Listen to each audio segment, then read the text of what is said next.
Francis George നേതൃത്വം നൽകുന്ന ജനാധിപത്യ കേരള കോൺഗ്രസിന്റെ ആദ്യ സംസ്ഥാന പ്രതിനിധി സമ്മേളനം ഇന്ന് കോട്ടയത്ത് ചേരും.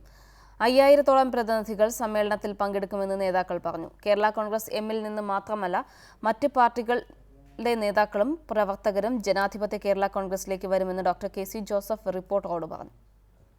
കേരള കോൺഗ്രസ് പിറവിയെടുത്ത കോട്ടയത്ത് പുതിയ കേരള കോൺഗ്രസിന്റെ ആദ്യ പ്രതിനിധി സമ്മേളനം ഉച്ചകഴിഞ്ഞ് 3 മണിക്ക് മാമൻ മാപ്പിള ഹാളിലാണ് ജനാധിപത്യ കേരള കോൺഗ്രസിന്റെ ആദ്യ സംസ്ഥാന സമ്മേളനം. 14 ജില്ലകളിൽ നിന്നുമായി 5000-ഓളം പേർ സമ്മേളനത്തിൽ പങ്കെടുക്കുമെന്ന് നേതാക്കൾ അറിയിച്ചു. പാർട്ടി ചെയർമാൻ ഫ്രാൻസിസ് ജോർജ് സമ്മേളനം ഉദ്ഘാടനം ചെയ്യും. Antony Raju, doctor K C. Joseph, PC. Joseph, Bakkachan Mattathil തുടങ്ങിയ നേതാക്കളും സമ്മേളനത്തിൽ പങ്കെടുക്കും. പാർട്ടി രൂപീകരിച്ച് ചുരുങ്ങിയ ദിവസങ്ങൾക്കുള്ളിൽ പാർട്ടിക്കുള്ളിലേക്ക് നേതാക്കളുടെയും പ്രവർത്തകരുടെയും ഒഴുക്കാണെന്ന് ഡോക്ടർ കെ.സി. ജോസഫ് പറഞ്ഞു. കേരള കോൺഗ്രസിൽ നിന്ന് മാത്രമല്ല, മറ്റു പാർട്ടികളിൽ നിന്നും വരും ദിവസങ്ങളിൽ നേതാക്കൾ ജനാധിപത്യ കേരള കോൺഗ്രസിലേക്ക് വരും.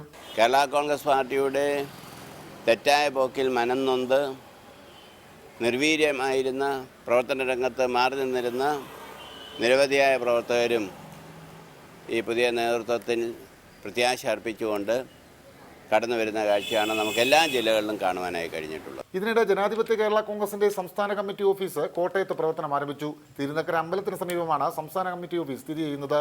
ഓഫീസിന്റെ ഔദ്യോഗിക ഉദ്ഘാടനം ഇന്ന് വൈകുന്നേരം നടക്കും. റിപ്പോർട്ടർ, കോട്ടയം.